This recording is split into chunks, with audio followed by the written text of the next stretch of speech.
राधे राधे। जय श्री कृष्ण। जिन भक्तों ने कल एकादशी व्रत किया, आज वे एकादशी व्रत का पारण करेंगे। तो एकादशी व्रत के पारण में आज हम सुनेंगे तुलसी माता की कथा। बोलिए तुलसी माता की जय हो, विष्णु भगवान की जय हो। पुराणिक कथा के अनुसार प्रजापति महर्षि कश्यप की बहुत सारी पत्नियां थी। उनमें से एक का नाम मनु था। मनु की संतानें दानव धनु था। धनु की संतानें दानव कहलाई। धनु के बड़े पुत्र का नाम ददम था। बहुत ही धार्मिक प्रवृत्ति का था और दानवों की भांति उसमें ना तो कोई ईर्ष्या थी और ना ही देवताओं से द्वेष की भावना थी। वह विष्णु का बहुत बड़ा भक्त था और उन्हीं की आराधना करता था। बस उसे एक ही चिंता सताती रहती थी कि कोई उसका पुत्र नहीं था। उसने आचार्य शुक्राचार्य जी को आचार्य बनाया और उनसे श्री कृष्ण मंत्र की दीक्षा ली। दम ने दीक्षा पाकर उस कार में में अनुष्ठान किया। जब उसका अनुष्ठान सफल हुआ तब उसके अनुष्ठान से प्रसन्न होकर भगवान विष्णु प्रकट हो गए और कहने लगे कि मैं तुम्हारी तपस्या से बहुत प्रसन्न हूँ और मैं तुम्हें कोई मनवांछित वरदान देना चाहता हूँ। तुम मुझसे अपने मन की इच्छा के अनुसार कोई भी वरदान मांग सकते हो।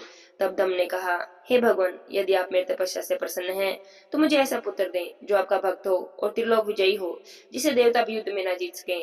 तब भगवान विष्णु ने तथास्तु कहा और वहां से अंतर्ध्यान हो गए। दम प्रसन्न मन से अपने घर लौट आया। गोलोक में श्री राधा ने श्री कृष्ण जी के पार्षद श्री दामा को असुर होने का श्राप दिया था। श्राप मिलते ही वही दम की पत्नी के गर्भ में आया। जन्म होने के बाद दम ने उसे अपने पुत्र का नाम शंखचूड़ रखा। जब वह कुछ बड़ा हुआ तो दम ने उसे मुनि जैन जी की देख रेख में रख दिया। मुनि ने उसे शिक्षा दीक्षा दी और अपने कुमारावस्था में ही शंखचूड़ पुष्कर में गया और उस महान धार्मिक तपस्थली में ध्यान मगन होकर वर्षों तक ब्रह्मा जी की तपस्या करता रहा। उसकी घोर तपस्या से प्रसन्न होकर ब्रह्मा जी वहां प्रकट हुए और कहने लगे कि मैं तुम्हारी तपस्या से प्रसन्न हूँ, मुझसे वर मांगो। तब उसने कहा, हे पितामह, मुझे ऐसा वरदान दीजिए कि मुझे देवता भी पराजित न कर सके। तब ब्रह्मा जी ने उसे ऐसा ही वरदान दिया और श्री कृष्ण का वच प्रदान करते हुए उसे आदेश दिया, हे शंखचूड़, तुम बद्रिका आश्रम में चले जाओ। वहां पर तुम्हारे भाग्य का स्थिर तारा उदय होने की प्रतीक्षा कर रहा है। ब्रह्मा जी के आदेश पर शंखचूड़ बद्रिका आश्रम में गया। वहां पर उसने देखा कि महाराज धर्मध्वज की पुत्री तुलसी तपस्या कर रही थी। दोनों का आपस में परिचय हुआ और ब्रह्मा जी की इच्छा से दोनों का विवाह हो गया। अपनी पत्नी को लेकर शंखचूड़ पुनः दैत्यपुरी में लौट आया। शुक्राचार्य जी ने उसे दानवों का अधिपति बना दिया। सिंहासन पर बैठते ही उसने अपना साम्राज्य बढ़ाने के लिए देवलोक पर चढ़ाई कर दी। ब्रह्मा जी के वरदान के कारण वह अजय हो चुका था, इसलिए देवताओं को हराने में से कोई भी कठिनाई नहीं हुई। उसने अमरावती पर कब्जा कर लिया और इंद्र अमरावती को छोड़कर भाग निकले। देवता उसके डर से गंधरा में जा छुपे। शंखचूड़ अब तीनों लोकों का शासक हो गया था। सब लोगों का पालन कार्य उसने खुद ही संभाल लिया था। उसने अपनी प्रजा की भलाई के लिए बहुत से काम किए। प्रजा उससे बड़ी प्रसन्न थी। चारों ओर सुख और शांति थी। क्योंकि शंखचूड़ कृष्ण भक्त था, अतः उसकी प्रजा भी भगवान कृष्ण पर पूरी आस्था रखने लगी। उसके राज्य से अधर्म का तो जैसे नाश ही हो गया। प्रजा इंद्र और देवताओं को भूलने लगी थी। इससे देवताओं को बड़ी चिंता हुई। तब इंद्र पितामह ब्रह्मा जी के पास गए और बोले, हे पितामह, आपने शंखचूड़ को अभय होने का वरदान देकर उसे निरंकुश बना दिया है। वह अमरावती पर कब्जा जमाए बैठा है। सभी देवता थर थर कांप रहे हैं और ठोकरे खा रहे हैं। अब बताइए हम क्या करें। तब पितामह ने कहा, हे देवेंद्र, शंखचूड़ धार्मिक रीति से अपना शासन चला रहा है। प्रजा उससे प्रसन्न है। उसके राज्य में सभी सुखी हैं और संपन्न हैं। उन्हें हमसे कोई शिकायत नहीं। इंद्र बोले, यह सब तो ठीक है पितामह, लेकिन क्या हम यूं ही भटकते रहेंगे? आखिर अमरावती देवताओं का भाग है। तब पितामह बोले, अवश्य है, किंतु शंखचूड़ ने तुम्हें युद्ध में पराजित करके उसे प्राप्त किया है। तुम्हारी प्रजा को कोई भी कष्ट नहीं पहुंचाया, बस सिंहासन का फेरबदल हुआ है। इंद्र ने कहा, पितामह, हम आपकी संतानें हैं। क्या आप चाहते हैं कि आपकी संतान यूं ही भटकती रहे? कुछ तो उपाय करें। तब पिता बोले कि मैं इसमें कुछ नहीं कर सकता। देवेंद्र जब तक शंखचूड़ के भाग्य में अमरावती का ऐश्वर्य भोगना है वह भोगेगा। अब तुम भगवान विष्णु के पास जाओ, वही कोई उपाय बताएंगे। वहां से निराश होकर देवराज इंद्र विष्णु जी के पास गए और उनकी बड़ी स्तुति की और कहा, हे भगवान, यह देवता इस समय भारी संकट में है। ब्रह्मा जी ने भी असमर्थता जाहिर कर दी और मुझे आपके पास भेज दिया है। हे प्रभु, कुछ कीजिए, अन्यथा संपूर्ण जाति नष्ट हो जाएगी। देवराज इंद्र की बातें सुनकर भगवान विष्णु ने कहा कि शंखचूड़ की मृत्यु भगवान शिव के त्रिशूल से निर्धारित है। यह जानकर सभी देवता भगवान शिव के पास गए और देवताओं की बात सुनकर भगवान शिव ने चित्ररथ नाम के एक कण को अपना दूत बनाया और शंखचूड़ के पास भेज दिया। चित्ररथ ने शंखचूड़ को समझाया कि देवताओं को उनका राज्य लौटा दे, लेकिन शंखचूड़ ने कहा कि अगर महादेव मुझसे युद्ध करना चाहते हैं तो मैं युद्ध करने के लिए तैयार हूँ, पर मैं देवताओं का राज्य नहीं लौटाऊंगा। अब भगवान शिव को इस बात का पता चला तो युद्ध के लिए अपनी सेना लेकर निकल पड़े। शंखचूड़ भी युद्ध के लिए तैयार होकर रणभूमि में आ गया।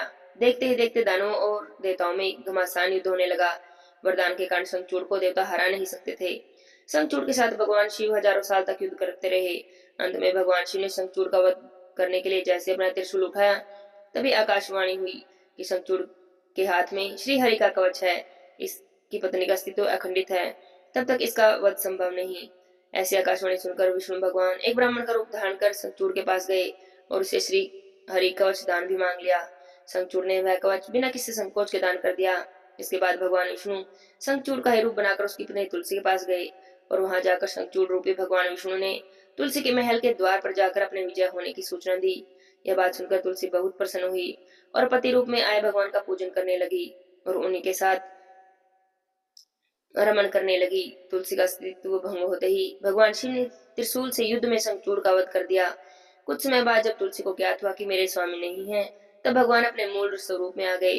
अपने साथ छल हुआ जानकर शंखचूड़ की पत्नी रोने लगी और उसने कहा कि आज आपने छल से मेरा धर्म नष्ट किया है और मेरे स्वामी को मार दिया है।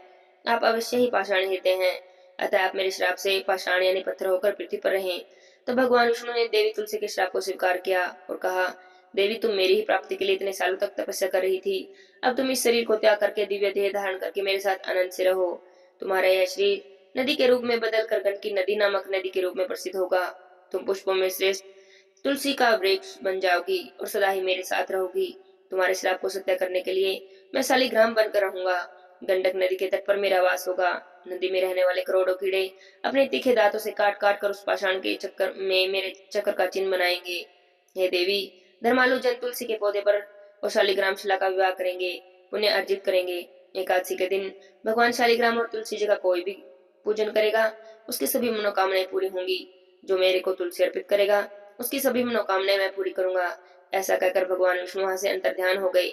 एकादशी पारण के दिन तुलसी माता की भगवान विष्णु की इस कथा को जो कोई भी सुनता है, उसे एकादशी व्रत का पूर्ण फल प्राप्त होता है। उस पर तुलसी माता की और विष्णु भगवान की सदा ही कृपा बनी रहती है। उसके जीवन के सभी कष्ट दूर हो जाते हैं, उसकी सभी मनोकामनाएं पूरी होती हैं। बोलिए तुलसी माता की जय हो, विष्णु भगवान की जय हो। एक समय की बात है, भगवान विष्णु से माता लक्ष्मी जी पूछती हैं, हे प्रभु, तुलसी के पास दीपक जलाने का क्या महत्व है और रोज शाम को तुलसी के पास दीपक क्यों जलाया जाता है? मनुष्य इससे कौन सा फल प्राप्त करता है? तुलसी के पास दीपक जलाने की विधि क्या है और दीपक जलाते समय कौन से मंत्र का उच्चारण करना चाहिए? सारी बातें कृपा करके मुझे विस्तार से बताइए। तब भगवान श्री हरि विष्णु जी ने कहा, हे देवी, आज आपने समस्त मानव जाति के कल्याण के लिए बहुत ही महत्वपूर्ण प्रश्न किया है। आपके इस प्रश्न का उत्तर देने से पहले मैं आपको एक प्राचीन कथा सुनाता हूँ, जिससे आपको आपके सभी प्रश्नों का उत्तर मिल जाएगा। आप ध्यान से इस कथा को सुनिए। इस कथा को सुनने मात्र से ही 100 वर्षों तक तुलसी के पास दीपक जलाने का पुण्य प्राप्त होता है। तब माता लक्ष्मी जी कहती हैं, हे प्रभु, मैं इस कथा को सुनने के लिए उत्सुक हूँ, कृपा करें और इस कथा को सुनाना प्रारंभ करें। तब भगवान विष्णु माता लक्ष्मी को कथा सुनाते हैं। श्री हरि भगवान विष्णु जी कहते हैं, हे देवी, पूर्व काल की बात है। दक्षिण दिशा में तुंगभद्रा नाम की एक बहुत ही बड़ी नदी है। इस नदी के किनारे पर हरिहरपुर नाम का एक अत्यंत सुंदर नगर बसा हुआ है। उसी नगर में काशी नाम के एक ब्राह्मण निवास करते थे। वे ब्राह्मण अत्यंत गुणवान, चित्रवान और धर्म कार्य करने वाले थे। वेदों को मार्ग पर चलने वाले थे। उन्होंने सभी शास्त्रों का अध्ययन किया हुआ था। उन ब्राह्मण की एक पत्नी थी, जिसे लोग दुराचारी कहकर बुलाते थे, क्योंकि उसके कर्म ही उसके नाम के अनुसार थे। वह सदा अपने पति को अपमानित करती, अपने पति के लिए कुवाच्य कहती, अपने पति को बहुत दुख देती और कभी भी अपने पति के लिए भोजन नहीं बनाती। अपने पति के साथ कभी शयन भी नहीं किया, कभी उसके साथ प्रेम से व्यवहार नहीं किया। पति के मित्र परिवार के लोग घर पर आते तो वह उनको अपमानित करके भगा देती और समकाम भान से उन्मुक्त होकर निरंतर अन्य व्यभिचार स्त्रियों के साथ घुमा करती। उसका मन पति को छोड़कर प्राय पुरुषों में ही लगा रहता। उसने कभी अपने पति से प्रेम से बात नहीं की, किंतु प्राय पुरुषों के संग बैठकर बातें किया करती थी। प्राय पुरुषों को मोहित करने के लिए सज धज कर गांव में घूमने जाती। कभी वन में, कभी किसी वृक्ष के नीचे खड़ी रहकर सुंदर पुरुषों की राह देखती और किसी दुष्ट को पुरुष को मोहित करके उसके संग भोग विलास करती। फिर एक दिन वह दुराचार स्त्री वन में जाकर एक वृक्ष के नीचे खड़ी हो गई। उस समय उसका चित्त काम से भरा हुआ था। वह किसी सुंदर कामी पुरुष की राह देख रही थी, किंतु बहुत समय बाद भी उस स्थान पर कोई पुरुष नहीं आया। तो वह बहुत दुखी हो गई और प्रीतम की खोज में इधर उधर देखने लगी। उस दिन उसका सारा परिश्रम व्यर्थ हो गया। वह वहां पर खड़ी होकर नाना प्रकार की बातें कहकर विलाप करने लगी। आज तो इस मार्ग में कोई भी सुंदर पुरुष नहीं आया, अब मैं कैसे अपनी काम वासना को शांत करूंगी? इतना कहकर जोर जोर से विलाप करने लगी। उस जंगल में एक भयानक बाघ निवास करता था। उस पाप ने स्त्री की आवाज सुनकर वह जाग गया और उछलकर उस स्त्री को भक्षण करने के लिए उसके पास आ गया। उस भयंकर बाघ को देखकर उस स्त्री के तो पसीने छूटने लगे। वह भय से थरथर कांपने लगी। वह स्त्री कुछ करती, इतने में ही उस बाघ ने अपने पंजे से उसे घायल कर दिया और वह जमीन पर गिर पड़ी।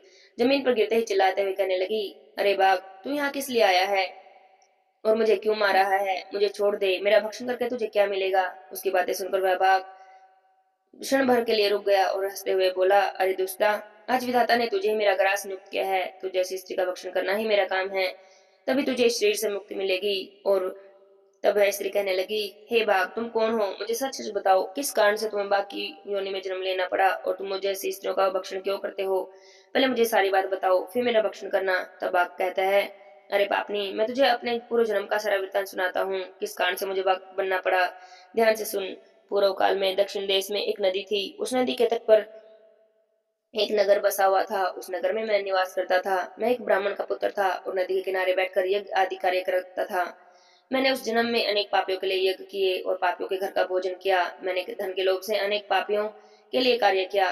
जिन वस्तुओं का दान ब्राह्मणों को नहीं लेना चाहिए, उन वस्तुओं का दान भी मैंने ग्रहण किया और दूसरों से धन लेता था, लेकिन कभी वापस नहीं करता। इस प्रकार पाप करते करते मुझे बहुत साल बीत गए और मैं वृद्ध हो गया। मेरे बाल सफेद हो गए, मुंह के सारे दांत भी गिर गए, लेकिन फिर भी मेरे दान लेने की आदत नहीं छूटी और मैं पाप करता ही चला गया। एक दिन धन के लोभ से नदी किनारे गया और अन्य धूर्त ब्राह्मणों के साथ मिलकर हमने लोगों को वहां पर ठगा। झूठे मंत्र वचन बोलकर हमने बिना विधि विधान के ही देवी देवताओं का पूजन किया और बहुत सारा धन दान में ले लिया। फिर उसी स्थान पर एक बीमार कुत्ते ने मेरे पैर में काट लिया और मूर्छित होकर मैं गिर पड़ा। उसी क्षण मेरे प्राण चले गए। फिर यम के दूत उस स्थान पर प्रकट हुए और मुझे पकड़कर यमपुरी में ले गए। वहां पर यमराज ने चित्रगुप्त से मेरे कर्मों का लेखा जोखा निकालने के लिए कहा। फिर चित्रगुप्त कहने लगे, हे धर्मराज, इस ब्राह्मण ने तो घोर पाप किए हैं। इसने दूसरों से झूठ कहकर धन लूटा है, विधि विधान से पूजा न करके झूठे मंत्र बोलकर भगवान का अपमान किया है, इसलिए यह पापी ब्राह्मण केवल नरक जाने के योग्य है। फिर धर्मराज ने अपने दूतों को आदेश देकर मुझे नरक की अग्नि में डाल दिया और कई वर्षों तक सजा भोगने के बाद मुझे बाघ का यह शरीर प्राप्त हुआ और मैं इस दुर्गम वन में निवास करने लगा। मैं अपने पूरे जन्म के पापों को याद करके कभी महात्मा, कभी साधु पुरुष और कभी भी सती स्त्रियों का भक्षण नहीं करता। मैं केवल पापी, दुराचारी और उल्टा स्त्रियों का ही भक्षण करता हूँ, ताकि मुझे अपने पापों से मुक्ति मिल जाए। फिर वह भाग उसी स्त्री से कहने लगा, हे पापनी, तेरे आचरण से तो तू उल्टा दिखाई देती है। अपने पति को छोड़कर तू इस वन में अन्य पुरुषों के साथ भोग विलास करने आई है, इसलिए आज तू ही मेरे ग्रास अवश्य बनेगी। इतना कहकर उस बाघ ने अपने तीक्ष्ण नाखून से उस पापी स्त्री के टुकड़े टुकड़े कर दिए और उसे खा लिया। फिर उस स्थान पर यम के दूत प्रकट हुए और उस पापनी स्त्री को उठाकर यमपुरी में ले गए। चित्रगुप्त ने उस स्त्री का लेखा जोखा निकाला और यमराज जी को बताया। यमराज ने उस स्त्री को घोर नरक में डाल दिया। कई वर्षों तक नरक की अग्नि में जलने के बाद फिर से पृथ्वीलोक पर एक चंडाल के घर में जन्म लिया और फिर से दुख भोगने लगी। इस दुख को सहन करते करते एक दिन वह तीर्थों में स्नान करने के उद्देश्य से अनंतपुरा में चली गई। वहां पर एक आश्रम के बाहर निवास करने लगी। वहां पर उस आश्रम में एक तुलसी का पौधा था। अन्य स्त्रियों को वहां पर उसने तुलसी के पास दीपक जलाते हुए देखा। उस पापी स्त्री ने भी वही किया। उसने तुलसी के पौधे के पास एक दीपक जला दिया। फिर उसी रात हृदयघात से उसकी मृत्यु हो गई और यमराज के दूत उसे ले जाने के लिए वहां पर प्रकट हुए। जैसे ही यम के दूत उस पापी स्त्री को पास में बांध कर ले जाने लगे, तभी भगवान विष्णु के दो पार्षद उस स्थान पर प्रकट हुए और उन्होंने उन दोनों को रोक दिया और कहने लगे, हे दूतो, तुम इस स्त्री को छोड़ दो, यह नरक जाने के योग्य नहीं। तुम किसके आदेश से ऐसा धर्म कर रहे हो? तब यमदूतों ने कहा कि हम यमराज के आदेश से इसे लेने आए हैं, किंतु आप हमें किस बात से रोक रहे हैं? यह स्त्री अत्यंत पापनी है। तब भगवान विष्णु के पार्षद कहने लगे, यह स्त्री तो विष्णु भक्त है, यह नरक के जाने के योग्य नहीं। इसने शाम के समय तुलसी के पास दीपक जलाया है, इसी कारण से इसके सभी पाप नष्ट हो गए। प्रभु यह नरक जाने के नहीं बल्कि स्वर्ग जाने की अधिकारी बन गई है। पार्षदों की बातें सुनकर यमदूतों ने उस स्त्री को उस स्थान पर छोड़ दिया और यमलोक में चले गए। वहां पर जाकर उन्होंने यमराज को सारा वृत्तांत कह सुनाया। फिर भगवान विष्णु के पार्षद उस स्त्री को दिव्य विमान में उठाकर स्वर्ग लोक में गए। भगवान विष्णु कहते हैं, हे देवी, इस प्रकार से तुलसी के पास केवल दीपक जलाने मात्र से ही मनुष्य सभी पापों से मुक्त हो जाता है। जो भी स्त्री नित्य प्रतिदिन तुलसी जी के पास दीपक जलाती है, वह सौभाग्यशालिनी बनती है। उसके पूर्व जन्म के सभी पाप नष्ट हो जाते हैं और उसे सुख समृद्धि की प्राप्ति होती है। भगवान विष्णु कहते हैं, हे देवी, मुझे मोती माणिक रतन कुछ भी अर्पित कर दो, लेकिन मुझे उतनी प्रसन्नता नहीं होती जितनी कि मनुष्य के द्वारा एक तुलसी का पत्ता अर्पण कर देने से प्राप्त होती है। 1 लाख गोदान से मनुष्य को जो फल प्राप्त होता है, वही फल तुलसी के पत्तर के दान से प्राप्त हो जाता है। मृत्यु के समय भी जो मनुष्य अपने मुख में तुलसी पत्तर का जल पा लेता है, वह भगवान विष्णु के धाम में जाता है। भगवान विष्णु कहते हैं, ए देवी, जिस प्रकार देवी लक्ष्मी से वैकुंठ को ऐश्वर्य की प्राप्ति होती है, उसी प्रकार वैकुंठ में तुलसी देवी के कारण पवित्रता होती है। पृथ्वीलोक में जिस स्थान पर भी तुलसी का पौधा होता है उस स्थान पर कभी भी कोई बुराई का वास नहीं होता। ऐसा स्थान सबसे अधिक पवित्र होता है। इसी कारण घरों में तुलसी का पौधा अवश्य लगाना चाहिए। इस प्रकार भगवान विष्णु ने देवी लक्ष्मी को तुलसी देवी के पास दिया जलाने का महत्व बताया। बोलिए तुलसी माता की जय हो, विष्णु भगवान की जय हो, लक्ष्मी माता की जय हो। जय जय श्री राधे श्याम।